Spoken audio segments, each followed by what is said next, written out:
El séptimo arte, a través de sus diferentes formatos, ha logrado visibilizar y encarnar las diferentes caras de la violencia inmensas en una historia en la que todos los colombianos se sienten presentes.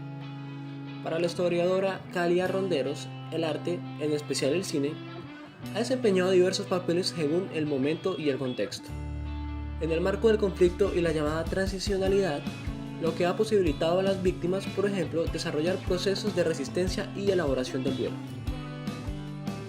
Películas como Cóndores no entierran todos los días, Confesión a Laura, Rodrigo de Futuro y Canaguaro son obras cinematográficas colombianas que resaltan el origen de la violencia en Colombia, recordándonos así sucesos que marcaron la historia del país, como lo es el Bogotazo, que nos narra los sucesos de cómo nace la violencia y el conflicto armado en el país, en donde llegan a morir entre 500 y 2.500 personas a causa del disturbio ocurrido el día 9 de abril de 1948, el día del asesinato del líder del Partido Liberal, Jorge Eliezer Gaitán. Directores como Francisco Norden, Dunaf Guzmánich, Jaime Osorio Gómez y Víctor Gaviria nos presentan obras cinematográficas en donde quieren resaltar la importancia de conocer el origen de las problemáticas actuales en Colombia, y como desde el mismo contexto del Bogotazo, pero con diferentes perspectivas de los personajes, podemos entender más a fondo el origen del conflicto en el país.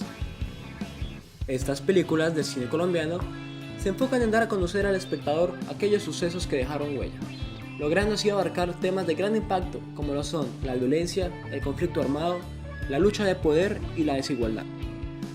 Empecemos por Confesión a Laura, dirigida por Jaime Osorio y el guión encargado por Alexandra Cardona Restrepo. Nos muestra la historia de Laura, Josefina y Santiago en medio de pleno apogeo del conflicto bipartidista.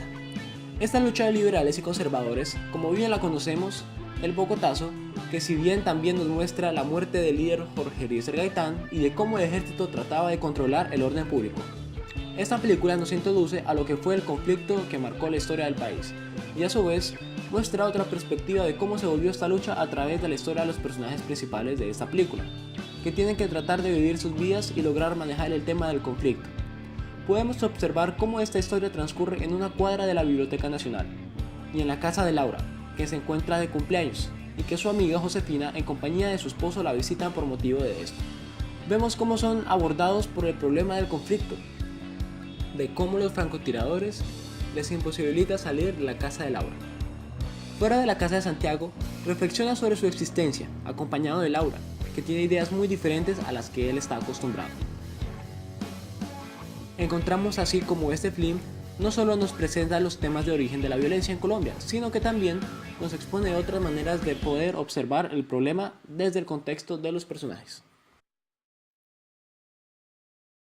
Canaguaro es otra película que nos muestra el mismo contexto del Bogotazo, pero nos presenta más a fondo los nacimientos, el origen de los grupos al margen de la ley, como bien conocemos la guerrilla en los llanos orientales. Esta película es dirigida por el cineasta chileno Dunaf Guzmánich y el guión está a cargo de Pepe Sánchez. En esta película se nos muestra cómo la muerte de Jorge Eliezer Gaitán lleva la violencia a lugares remotos del país, como lo son los pueblos alejados de las ciudades. Estos grupos se esconden bajo una imagen de lucha de protesta para conseguir las tierras de los campesinos. En esta obra se nos presenta otro punto de vista de la violencia que va más allá del Bogotazo, ya que nos relata uno de los problemas que en nuestra actualidad nos sigue golpeando, y es la problemática de los grupos armados que hemos tenido que soportar desde tiempos remotos. La película Cóndores no entierran todos los días es una de las realidades más violentas y duras que ha vivido Colombia desde el año 1946. El país, a través de estos años, se puede ver en la crueldad de los liberales hacia los conservadores, tanto hasta el punto de asesinarlos en serie. Incluso familias enteras se ven afectadas por esta guerra, y todo hace parte del vivir en esa época de los colombianos. Con Rodrigo de Futuro, se enseña que la pobreza y la juventud son potentes condicionales en la anulación de las proyecciones humanas. El protagonista, Rodrigo, es un muchacho que busca suplir su vacío maternal y existencial con el punk. Esta aspiración, sin embargo, no es posible porque no tiene el dinero para conseguir su instrumento, la batería.